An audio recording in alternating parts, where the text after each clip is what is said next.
जय श्री राम, राधे राधे, जय श्री कृष्णा। श्री जी चैनल में आप सभी श्रोताओं और सखियों का हार्दिक अभिनंदन है। कल हमने जाना था कि भानु प्रताप अगले जन्म में रावण का रूप धारण करता है और रावण और उसके जो भाई थे, पुत्र थे, सभी लोग जो है पृथ्वी पर बहुत अत्याचार करते हैं। ऋषि मुनि सभी देवताओं को वो परेशान करते हैं, कहीं यज्ञ हवन श्राद्ध कुछ नहीं होने देते और वो अपना ही साम्राज्य सब तरह से जमाना चाहते हैं। इसी तरह वो इंद्रलोक में भी जाकर सबको अपने अधीन कर लेते हैं। सभी देवी देवता परेशान होकर गुफा में शरण लेते हैं। इसके बाद सब ब्रह्मा जी से प्रार्थना करते हैं कि हमें इस पापी दुष्ट से छुटकारा दिलाइए, और फिर वो भगवान की शरण में जाते हैं। आगे चलते हैं।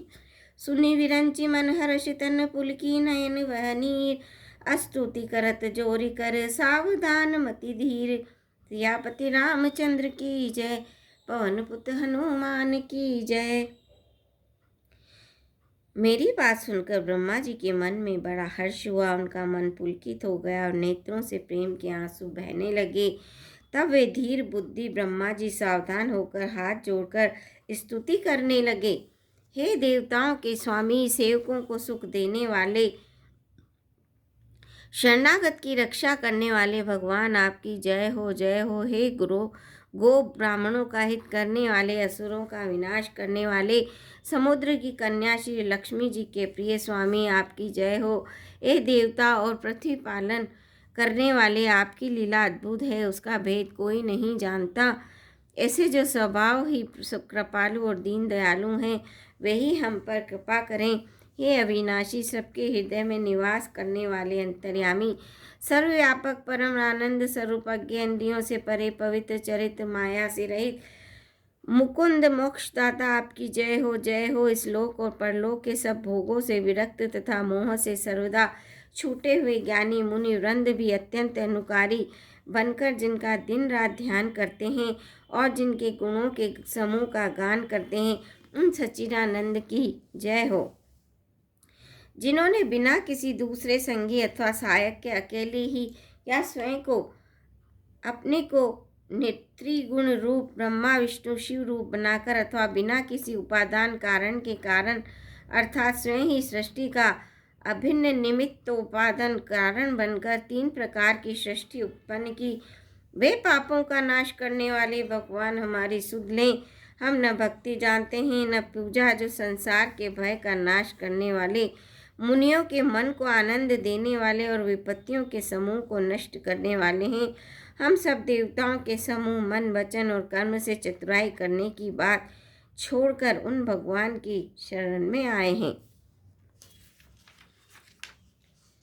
सरस्वती, वेद, शेष जी और संपूर्ण ऋषि कोई भी जिनको नहीं जानते, जिन्हें दीन प्रिय है ऐसा वेद पुकार कर कहते हैं, वही श्री भगवान हम पर दया करें हैं। संसार रूपी समुद्र के मंथन के लिए मंदराचल रूप सब प्रकार से सुंदर गुणों के धाम और सुखों की राशि नाथ, आपके चरण कमलों में मुनि सिद्ध और देवता भय से अत्यंत व्याकुल होकर नमस्कार करते हैं।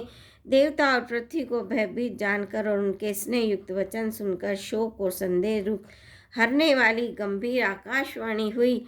हे मुनि सिद्ध और देवताओं के स्वामियों, डरो मत, तुम्हारे लिए मैं मनुष्य का रूप धारण करूंगा और पवित्र सूर्यवंश में अंशों सहित मनुष्य का अवतार लूंगा। कश्यप और अदिति ने बड़ा भारी तप किया था, मैं पहले ही उनको वर दे चुका हूँ। वे ही दशरथ और कौशल्या के रूप में मनुष्यों के राजा होकर श्री अयोध्यापुरी में प्रकट हुए हैं। उन्हीं के घर जाकर मैं रघुकुल में श्रेष्ठ 4 भाइयों के रूप में अवतार लूँगा। नारद के सब वचन में सत्य करूँगा और अपनी पराशक्ति के सहित अवतार लूँगा। मैं पृथ्वी का सब भार हर लूँगा। हे देववृंद, तुम निर्भय हो जाओ। आकाश में ब्रह्म भगवान की वाणी को कान के सुनकर देवता तुरंत लौट गए, उनका हृदय शीतल हो गया। तब ब्रह्मा जी ने पृथ्वी को समझाया, वह भी निर्भय हुई और जी में भरोसा ढाढ़स आ गया, मतलब विश्वास आ गया देवताओं को यही सिखाकर कि वानरों का शरीर धर धर कर तुम लोग पृथ्वी पर जाकर भगवान के चरणों की सेवा करो। ब्रह्मा जी अपने लोक में चले गए, सब देवता अपने अपने लोक को गए। पृथ्वी सहित सबके मन को शांति मिली। ब्रह्मा जी ने जो कुछ आज्ञा दी उससे देवता बहुत प्रसन्न हुए और उन्होंने वैसा करने में देर नहीं की। पृथ्वी पर उन्होंने वानर देह धारण की। उनमें अपार बल और प्रताप था। सभी शूरवीर थे। पर्वत, वृक्ष और नख ही उनके शस्त्र थे। वे धीर बुद्धि वाले वानर रूप देवता भगवान के आने की राह देखने लगे। वे वानर पर्वतों और जंगलों में जहाँ तहाँ अपनी अपनी सुंदर सेना बनकर भरपूर छा गए। ये सब सुंदर चरित्र मैंने कहा। अब वह चरित्र सुनो जिसे बीच में ही छोड़ दिया था। अवधपुरी में रघुकुल शिरोमणि दशरथ नाम के राजा हुए, जिनका नाम वेदों में विख्यात है। वे धर्म, धुरंधर, गुणों के भंडार और ज्ञानी थे। उनके हृदय में शार्ङ्ग धनुष धारण करने वाले भगवान की भक्ति थी और उनकी बुद्धि भी उन्हीं में लगी रहती थी। उनकी कौशल्या आदि प्रिय रानियां सभी पवित्र आचरण वाली थी, बड़ी विनीत और पति के अनुकूल चलने वाली थी और श्री हरि के चरण कमलों में उनका दृढ़ प्रेम था। एक बार राजा के मन में बड़ी ग्लानि हुई कि मेरे पुत्र नहीं है। राजा तुरंत ही गुरु के घर गए और चरणों में प्रणाम कर बहुत विनय की। राजा ने अपना सारा सुख दुख गुरु को सुनाया। गुरु वशिष्ठ जी ने उन्हें बहुत प्रकार से समझाया और कहा, धीरज धरो, तुम्हारे 4 पुत्र होंगे जो तीनों लोकों में प्रसिद्ध और भक्तों के भय को हरने वाले होंगे। वशिष्ठ जी ने श्रृंगी ऋषि को बुलवाया और उनसे शुभ पुत्र कामेष्टि यज्ञ करवाया। मुनि के भक्ति सहित आहुतियाँ देने पर अग्निदेव हाथ में चरु अविष्यान खीर लेकर प्रकट हुए। दशरथ से बोले, वशिष्ठ जी ने हृदय में जो कुछ विचारा था तुम्हारा वह सब काम सिद्ध हो गया। हे राजन, तुम जाकर यह पायस को जिसको जैसा उचित हो वैसा भाग बनाकर बांट दो।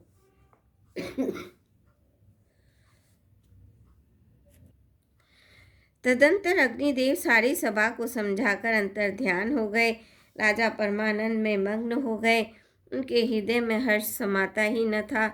उसी समय राजा ने अपनी प्यारी पत्नियों को बुलाया। कौशल्या आदि सब रानियां वहाँ चली आई। राजा ने पायस का आधा भाग कौशल्या को दिया, शेष आधे 2 भाग किए। उनमें से 1 भाग राजा ने कैकेयी को दिया। शेष जो बचा रहा उसके 2 भाग हुए और राजा ने उनको कौशल्या और कैकेयी के हाथ पर रखकर उनकी अनुमति लेकर और इस प्रकार उनका मन प्रसन्न करके सुमित्रा को दिया। इस प्रकार सब स्त्रियां गर्भवती हुई। वे हृदय में बहुत हर्षित हुई। उन्हें बड़ा सुख मिला। जिस दिन श्रीहरि गर्भ में आए सब लोकों में सुख और संपत्ति छा गई। शोभाशील और तेज की खान बनी हुई सब रानियां महल में सुशोभित हुई। इस प्रकार कुछ समय सुखपूर्वक बीता और वह अवसर आ गया जिसमें प्रभु को प्रकट होना था। जोग लगन ग्रह भारत थी, सकल भय अनुकूल, चर अरु अचर हर्ष जुत, राम जन्म सुख मूल, सियापति रामचंद्र की जय, पवन पुत्र हनुमान की जय। मंगल भवनी अमंगल हारी, नभौ सुत दशरथ अजर बिहारी, दीन दयाल विरद संभारी, हरौ नाथ मम संकट भारी। श्रोता, आज के लिए इतना ही। आपसे कल फिर भेंट होगी। आशा है आप मेरे चैनल को सब्सक्राइब करेंगे, वीडियो को लाइक करेंगे, शेयर करेंगे। धन्यवाद।